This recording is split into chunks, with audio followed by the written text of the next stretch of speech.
ስሜታዊ ነሽ፣ አግሬሲቭ ነሽ፣ ትንሽ ነገር ይበቃሻል፣ ነገር ታጋንኛለሽ የምትሉ ሰዎች ማለት ነው። ስለ እናንተ ባውንደሪ ያለማወቅ መች እናውራ? በሰው ህይወት ውስጥ እጄንም እግሬንም ሰድጄ ካላቦካው ስለምትሉ ማንነታችሁ መች እናውራ? ሰዎችን ስሜትና ፍላጎት ከማክበር ይልቅ እኔ ልናገር፣ እኔ ትክክል ነኝ፣ የእኔ ሀሳብ ተቀባይነት ማግኘት አለበት ስለምትሉት ማንነታችሁስ መች እናውራ? ቦታና ጊዜ ስለማይመርጠው ተረባችሁ እጅ እጅ ስለሚለው ቀልዳችሁ መች እናውራ? ስለ አንደበታችሁ ለከት ማጣትና ከፍታፍነት እንደፈለጋችሁ ሰው ላይ የምትለጥፉት ነገርስ መች እናውራ? ራሴን መጠበቄ፣ ሰላሜን መጠበቄ፣ ባውንደሪን መጠበቄ፣ ራሴን ማስከበሬ በተአምር አግሬሲቭ አይደለም፣ ቁጡ አይደለም። ምንም ቢያስብልኝ ግድ የለኝም።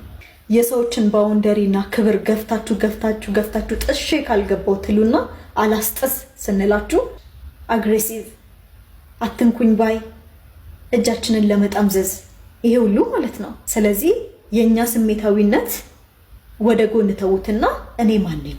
ምንድን ነኝ? በሷ ህይወት ውስጥ ምን ያህል ነው ቦታ ያለኝ? ምንድን ነው መናገር ያለብኝ? ስለዚህ ራሳችሁ ላይ ስሩ። ራሳችሁ ላይ ትኩረት አድርጉ። በማይመለከታችሁ ነገር ውስጥ አትግቡ። እናንተ እስክትበስሉ እኮ እኛ ኧረ ጎበዝ ሩታ አልተቻለችም እላችኋለሁ። እንግዲህ የኔ ቆፍጣና እህት ማለት ነው፣ የኔ ቆፍጣና ሴት ማለት ነው። እውነት ለመናገር ማለት ነው ጋይስ ትክክል ነው። በሰው ህይወት ላይ እንደዚህ ዘው ብለው ግዴታ የእናንተን ህይወት እኔ ላማስል የሚሉ ሰዎች አሉና እነሱም ደግሞ እነማን ናቸው? እነ ወሽሚት፣ እነዛ ስማቸው እነ ቡችላ ማለት ነው። እነሱ ማለት ነው የሩታና የአብርሽን ህይወት ግዴታ ላማስል አረረ ብለው የሚያማስሉ አሉና ይሄ መልእክት ለሄርሜላና ለቡችሎች ናቸው። በእርግጥ ሩታዬ በጣም አስተዋይና ጀግና ሴት ነሽ። እውነት ለመናገር በጣም እኔ ተቃል በላይ ነው በእውነት የምወድሽ ማለት ነው። ፈጣሪ አስተሳሰብሽን አይቀይረው። እውነት ለመናገር በጣም ጠንካራ፣ ሁሌ ጠንካራ ሆኚ ማለት ነው። በዛው ጠንካራ ሴት እኮ ብዙ ፈተና ይደርስባታል።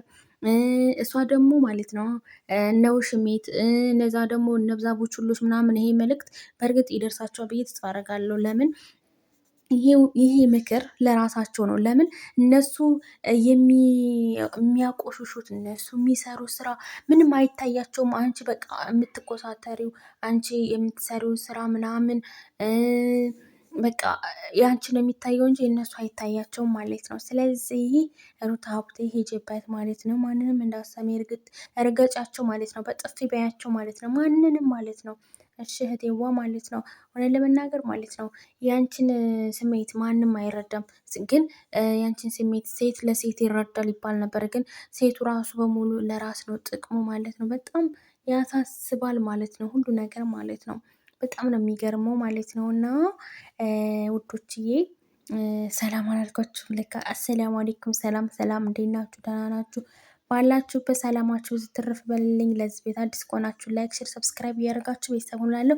እንግዲህ እህታችን ሩታዬ እንደዚህ ቅብርር ብላ ይሄ ምክር ማለት ነው ለሁላችንም ይጠቅመናል። እንደዚህ በራሳቸው ህይወት የራሳቸውን ህይወት አሮባቸው የሰውን ህይወት ላማስል የሚሉ አሉና የራሳቸውን ህይወት ሳያስተካክሉ የራሳቸውን ነገር ሳያቦኩ የሰውን ላውካ የሚሉ አብኩተው ራሱ ማለት ነው የማይጠግቡ በልተው ራሱ የማይጠግቡ ሰዎች አሉና ሩታዬ ይሄ ምክር ለእናንተ ነው። እናንተ ብጤ ማለት እናንተ ዝፍጦች ማለት ነው። አብሶ እናንተ ቡችሎች ማለት ነው። ለእናንተ ይሄ ምክር በደንብ አዳምጦት። ለምን ሩታ በጣም አስተዋይና ጀግና ሴት ማለት ነው። ጀግና ሴት ናት ማለት ነው። ስለዚህ ከሩታ ትምህርት ውሰዱ። በጣም ራሷን እንዴት እንደምትንከባከብ ለራሷ ክብር እንዴት እንደምትሰጥ ባይዘዌ ዝም ስትላችሁ በጣም አበዛችሁት። በጣም ነው ያበዛችሁት። ለምንድን ነው እናንተ በሰው ህይወት ገብታችሁ ማማስል ነው እንጂ የምታውቁት ሌላ ነገር ምንም ነገር አታውቁም። የሰውን ባል ቀማ ነው የምትሉት። ባል ራሱ ባይኖረው ግዴታ ማለት ነው። ግዴታ ምንድነው ላርግ የምትሉት? በጣም በቃ ወጥ ወጥር እርገጥ ነው የምትሉት፣ ላፋታ ነው የምትሉት። ስለዚህ ሩታዬ ይሄ ምክር ለእናንተ ነው ማለት ነው። ይገባቸዋል። ሩታዬ በእውነት አንቺ ራሱ ትለያለሽ የኔ ጀግና እህት ማለት ነው። አቦ ይመጭሽ ማለት ነው። እና ሄርሜላ ደግሞ አንቺ ውሽሚት ማለት ነው፣ አርፋሽ ተቀመጭ ማለት ነው። በማያገባሽ እንደ ዝንብ ጥልቅ ያለሽ ማለት ነው። ፈጣሪ ሆይ እንደው ምን በላ ነው የገባብሽ? በእናትሽ ምነው ወንድ ቸገረሽ? እንደ ይሄናሃል? ኧረ በጣም ይደብራል። ሼም ነው። ሰው ራሱ ጉድ ይላል ማለት ነው። እውነት ለመናገር ማለት ነው ያሳፍራል ራሱ ማለት ነው የምትሰሪው ስራ እና ቤተሰብ። እውነት ለመናገር ሩታዬ በእውነት በጣም ጠንካራና ወልዳ ራሱ እንደዚህ አልተሰበረች። ግን ይሄ ሁላ ስራ ምናምን ስትሰራ ማለት ነው ሩታ እንድትሰበር፣ ሩታ ከሚዲያ እንድትርቅ ምናምን ነበረ አላማዋ ማለት ነው። ውሽሚት ማለት ነው። ሩታ ግን ከዚህ የበለጠ አንጨረጨረያቸው፣ አናደዳያቸው ማለት ነው። አቃጠላያቸው፣ ቦክ ቅጥል ነው ያሉት ማለት ነው። ደስ ሲል ባይዘዊ ማለት ነው። ግን ይሄ ምክር ደግሞ አንቺ ውሽሚት በእርግጥ ታየዋለሽ፣ እማታየ አይመስለኝም። በደንብ ታየዋለሽ ማለት ነው። እዩ፣ አዎ እዩ፣ አንቺ ድደብ ማለት ነው። ለነገሩ አንቺ ይሄ ነገሮች ምን ይገባሻል? ይሄ ነገሮች ምን ትማሪያለሽ? አትማሪም እኮ ምንም ነገር። በቃ እንደ ጅል ነሽ ማለት ነው። እንከፍ ነሽ ታውቂያለሽ። ለመናገር ተንከፍ በላይ ነሽ ማለት ነው። በጣም በግ ነሽ። እና ሩታዬ ሀብቴ በእውነት በጣም ጀግናና ጀግና ሴት ናት ማለት ነው። በራሷ ማትደራደር በክብሯ ማትደራደራት አሁን ላይ ለድራማ ለስራ ምናምን እንትን እንደዚሁ ዝም ትላለች እንጂ በክብሯ ሴት ልጅ ሆና ማንንም በክብሯ ዝቅ አትልም ማለት ነው። እና ሩታ ደግሞ ክብሯን ያወቀ ሴት ናት። በዛ ላይ ደግሞ በጣም ጠንካራና በጣም ተወዳጅ ተፈጣሪ ነው። በቃ ፈጣሪ ሲሰጣት ማለት ነው። ሩታ ምንም ብታረግ ይወዳታል፣ ሰው ይወዳታል። እናንተ ብትከረብቱ፣ በቃ ምንም ነገር ብታረጓት፣ ብትዘቀዝቋት፣ ምንም ነገር ብታረጉ፣ በቃ ፈጣሪ አንድ የተወደደ ሰው አይጠላም አይጠላም። እየመረሽ ትውጫታለሽ። አንቺ ሄርሜላ ከሩታና ከአብርሽ ትውጫታለሽ ማለት ነው። ነገም ዛሬ የምትይኝ ሳይሆን በቃ እንደ ዝንብ ነው ፊንጥር የምትይው ብለሻል አይደለ? ምን ነበር ያለችው? ቃል ገብታለች አይደለ? ጋይዝ መቼም ቃሏን አታጥፍም።